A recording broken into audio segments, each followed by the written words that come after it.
vais parler un peu de l'alphabet touareg, puisque je vais consacrer mon dernier livre. Alors, les Touaregs ont un alphabet, enfin des alphabets, parce que ça varie un petit peu selon les régions du pays Touareg, hein. Un grand nombre de caractères sont communs, puis il y a des caractères qui changent. Bon. Alors, c'est un alphabet purement consonantique, hein. J'en ai parlé à propos des lettres au père de Foucault, qui étaient écrites dans cet alphabet. Et d'ailleurs, ce que j'ai pas dit tout à l'heure quand j'ai parlé de ces lettres, c'est qu'il y en a qui étaient écrites sur papier, il y en a quelques-uns qui sont écrites sur des bouts de tissu. Euh, je sais pas, j'ai peut-être. Bon, enfin, on verra, oui. Mais, parce que le papier est rare, de toute façon. Il était rare là-bas, il est toujours assez. Bon. Et ce qui est intéressant, c'est que cet alphabet dérive d'autres alphabets, enfin ces alphabets, enfin, quand je dirais l'alphabet touareg, c'est un peu l'alphabet avec ses variantes, hein. Bon, il y a des fois, le mot me vient des fois au pluriel, des fois au singulier, mais dérivent d'autres alphabets qui sont attestés par à peu près un millier d'inscriptions qu'on trouve sur toute l'Afrique du Nord. Alors là, l'Afrique au nord du Sahara, depuis la Libye jusqu'aux îles Canaries. Alors, ces alphabets anciens, on a l'habitude de les appeler les alphabets libyques.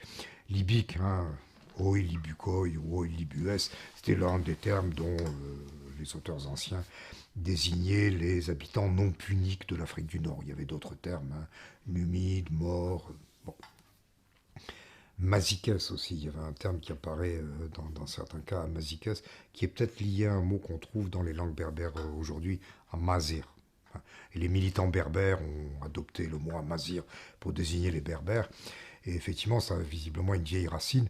Simplement, le mot Mazikès dans les écrits anciens ne sert jamais à désigner la totalité des habitants. Apparemment, c'est certaines personnes. Bon. Et de même, avant qu'il y ait cet usage moderne du mot Amazir chez les militants, Amazir ne désigne pas la totalité des berbérophones. D'ailleurs,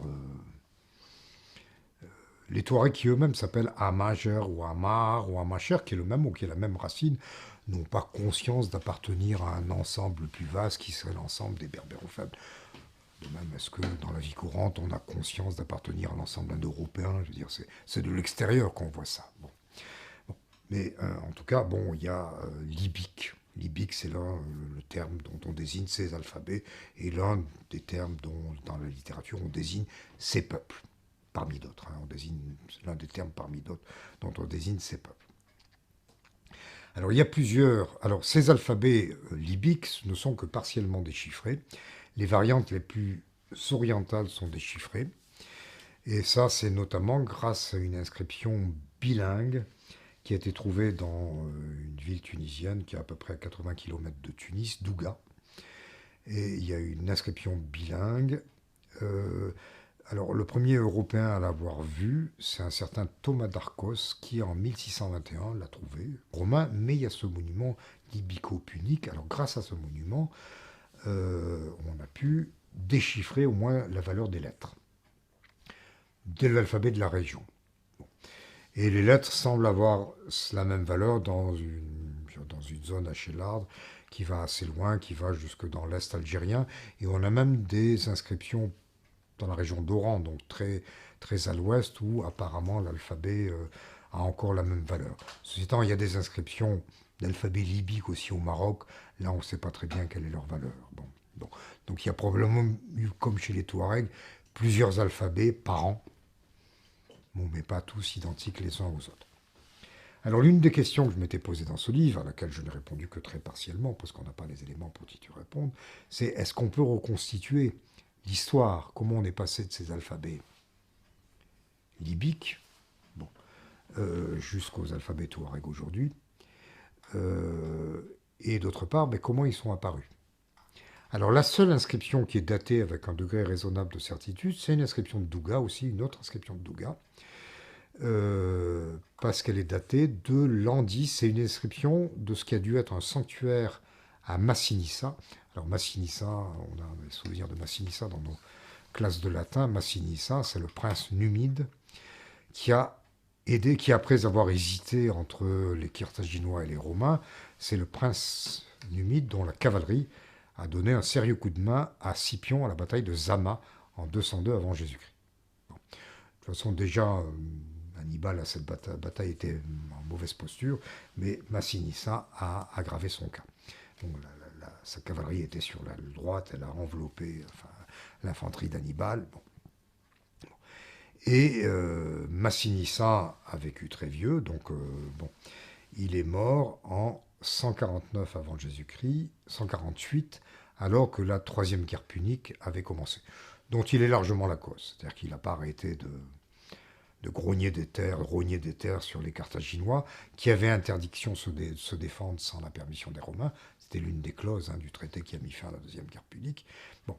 Et les Carthaginois n'arrêtaient pas de se plaindre aux Romains qui étaient censés être arbitres. Les Romains ne bougeaient pas, puis finalement ils se sont défendus. Ça, c'était le prétexte pour la troisième guerre punique. Et l'inscription est datée de l'an 10 du roi Micipsa, qui est l'un des fils de Massinissa. C'est-à-dire probablement l'an 10 du roi Micipsa, donc 10 ans après la mort de Massinissa. Ça nous met 138 avant Jésus-Christ. Et on a d'autres inscriptions, mais qui sont plus tardives, qui sont souvent des inscriptions bilingues latin-libiques. Très imparfaitement déchiffrées, mais bon, donc là, des inscriptions plus tardives qui datent de la présence romaine, dont certaines, on peut voir que c'est des... Alors, sont pour la plupart des inscriptions funéraires. Ces inscriptions latino-libiques sont dans des mausolées, et certaines, on peut voir que c'est des stèles, à la mémoire de vétérans de l'armée romaine, d'auxiliaires de l'armée romaine. Bon. Mais les inscriptions, notamment l'inscription datée de 138, on voit que les lettres ont une forme qu'on peut dire déjà classique. C'est probablement un alphabet déjà ancien. Bon, je sais que certains ont défendu l'idée que c'est Massinissa qui a créé l'alphabet, mais c'est un peu l'idée, du...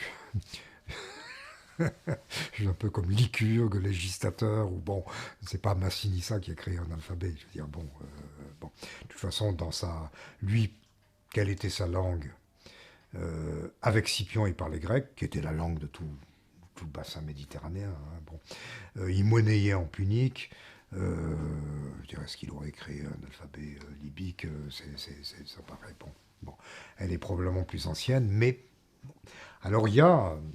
Déjà, au moment où j'ai commencé à travailler là-dessus, il y a eu un livre intéressant paru en 2007, d'un livre dont l'auteur... Et donc, j'ai commencé mon premier travail, c'était un compte-rendu sur ce livre, et l'auteur est mort à 40 ans dans un accident de montagne.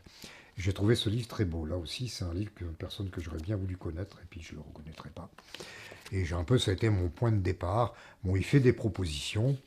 Bon, pour lui, alors son idée, c'est que ça vient pas de Carthage. Bon, l'origine, elle est phénicienne. Ça, bon, je vais expliquer pourquoi l'origine est phénicienne. Mais lui, il la ferait plutôt naître, de contact avec des Phéniciens qui sont en Espagne. Ça serait venu de plus à l'ouest. Peut-être, j'en sais rien. En tout cas, que l'origine soit phénicienne, on a plusieurs raisons de penser, à commencer par le fait qu'il y a plusieurs lettres, au moins 4 lettres et peut-être 6, qui ont la même forme et la même valeur que leur correspondant phénicien.